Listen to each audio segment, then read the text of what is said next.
How's it going? Mike here, The Fresh Rinse, and this is episode 2 of 3, where you and I are kind of journeying together through this idea of the importance of having a clean social media presence in general, and then specifically why it's important for you and I to have a clean Facebook page if we are small business owners. If you haven't already viewed episode 1, you definitely want to do that. And no need for a lengthy introduction on this one. We covered that the last time, so let's get to work.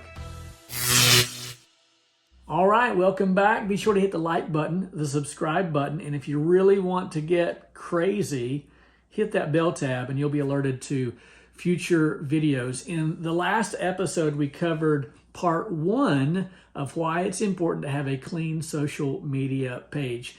And part 1 really covered the idea of social media is real, social media is unfair, and social media is a liar. Go back, watch that. It'll all kind of make sense. Before we get into part number 2 or point number 2, I should maybe do a little office work real quickly.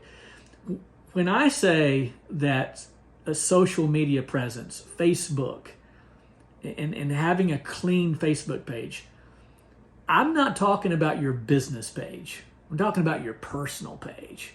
I think it goes without saying that your business page is going to look like your business and it's going to look like your brand. I think one of the things that we miss and we just totally overlook in our own personal life is that sadly, but it's a reality, our personal page is also our brand. Like it's what sets us apart from everyone else's page, and that's what a brand is. So don't underestimate the value of having a clean personal page. Now, I agree with you. It's your personal page. It really shouldn't matter. Sadly, it does, and we covered a lot of that again in episode number 1. This is point number 2, and I hope that you get this. Here it is. Are you taking notes? Write this down. Point number 2, why it's important to have a clean Facebook page. Because having a good name is extremely important. Write that down.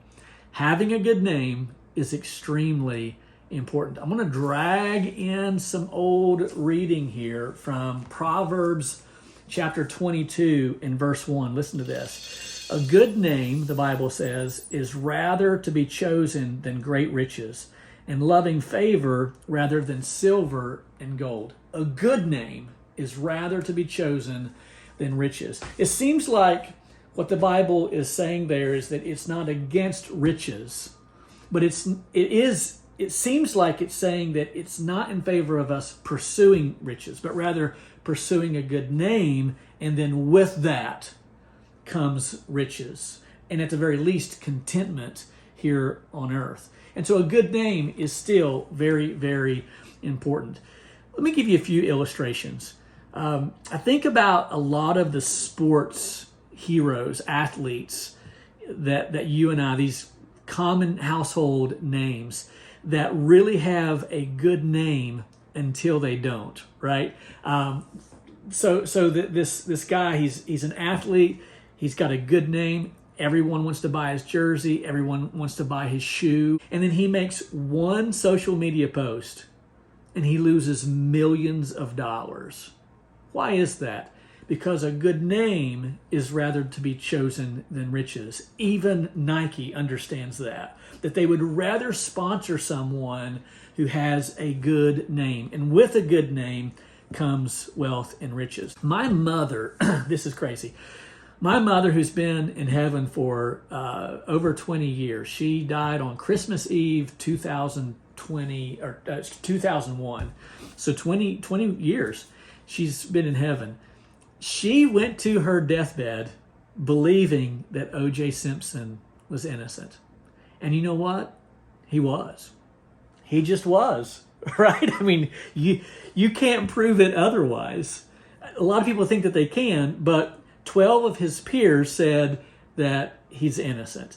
And it was dismissed. But guess what? His name is still tarnished. He'll still never be the same O.J. Simpson that you and I grew up to know and love. Why? Because a good name is rather to be chosen than riches.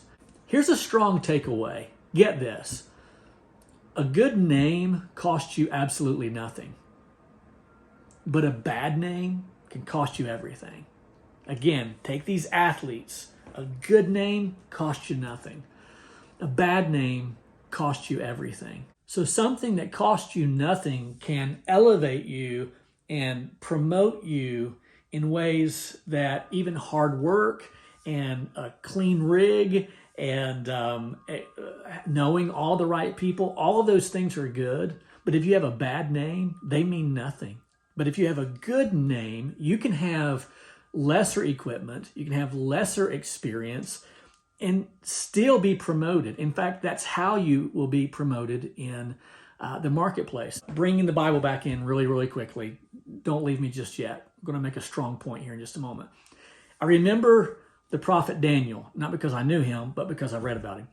So the prophet Daniel, the Bible says that he was promoted in the kingdom because of his excellent spirit. He had a spirit of excellence. It wasn't because of his good looks, thank God. It wasn't because of his money, didn't have any. It wasn't because of his social prowess, like he knew lots of people. None of that.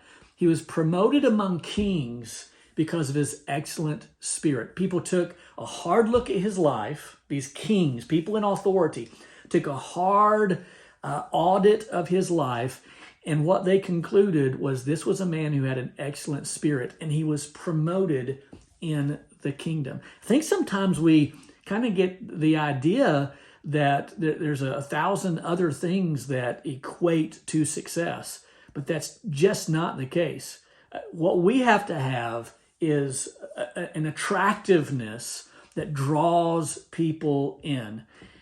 Think of it like this. Did you know that success leaves tracks? In other words, people who are successful leave behind them a trail, and all we really have to do is get on that trail.